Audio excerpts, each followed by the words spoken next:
Hi everyone, welcome back. In this session, we are going to discuss about overview of the GPS. As we know that from the past videos, the GPS is one of the satellite-based navigation system. It was developed by US Department of Defense under the Navistar satellite program. The GPS mainly depends on the three objects. Those are GPS orbits, second one GPS signals, and the third one selective availability. Let us discuss individually. Now let us discuss about GPS orbits.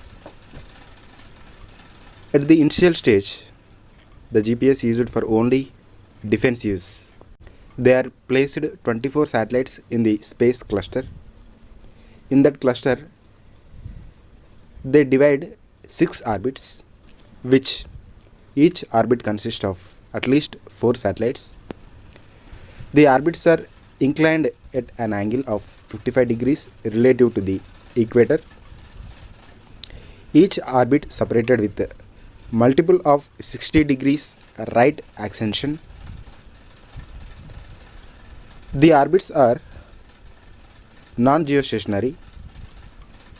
They are placed in a circular position with radix of 26,560 kilometers. The orbital periods are offside real day, nothing but 11.967 hours. To obtain the navigation of the Earth objects of the surface, 3 or more satellites will be used. To determine the observer's position, 4 or more satellites will be used at any time in any weather condition. Now let us discuss about GPS signals. One of the application of GPS is to know the time information.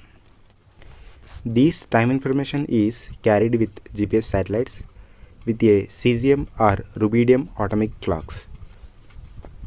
The internal clock correction is provided for each satellite clock for minimizing the errors of the time. Each GPS satellite transmits two spread spectrums L-band carrier signals such as L1 signal and L2 signal. For L1 band signal, the carrier frequency is F1 equals to 1575.42 MHz, and for L2 band signal, the carrier frequency is F2 equals to 1227.6 MHz, with baseband frequency is F0 equals to 1.023 MHz.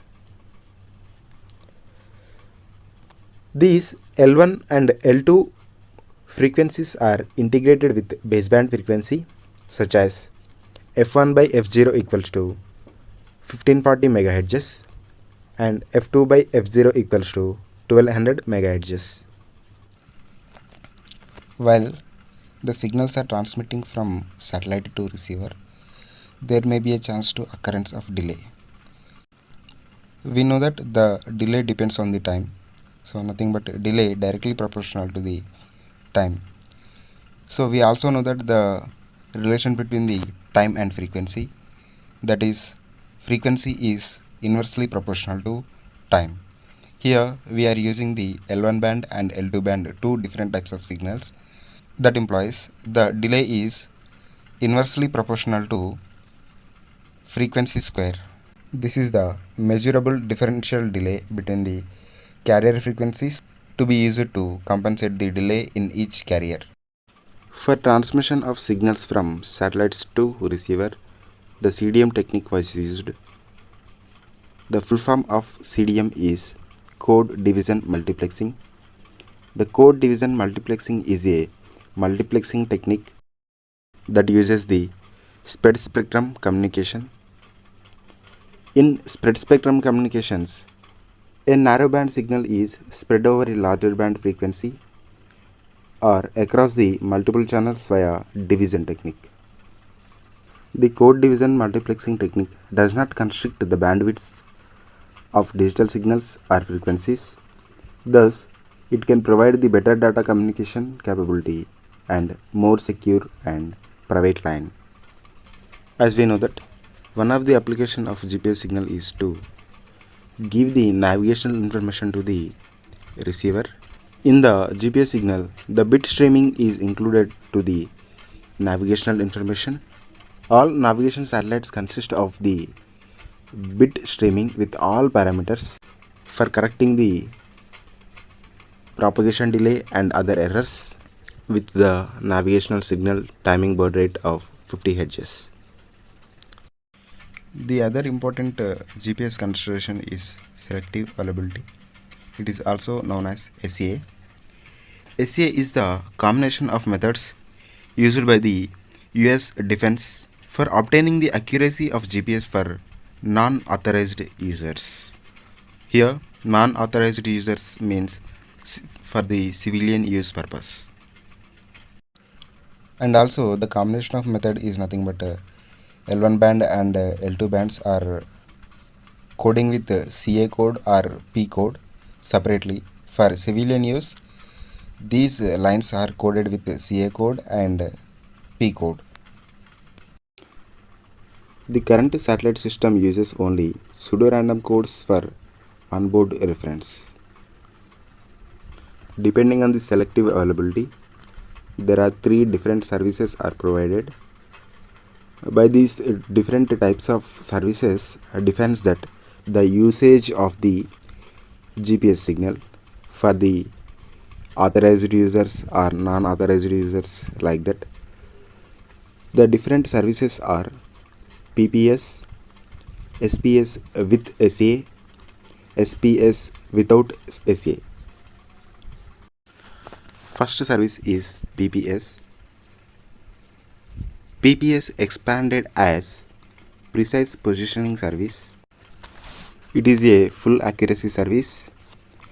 It uses a single receiver and it is available for only US government and US defense and some of the authorized users and other selective agencies only.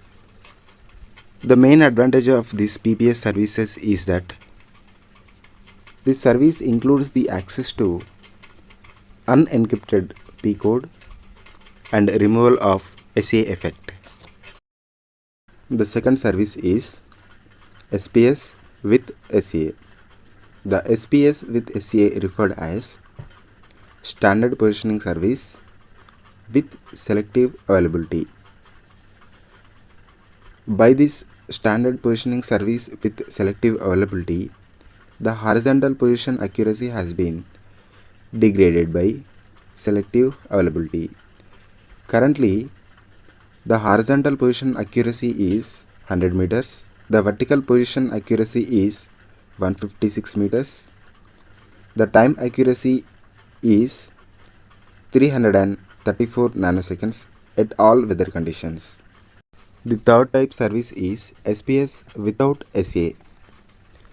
The SPS without SA referred as Standard Positioning Service without Selective Availability. It provides the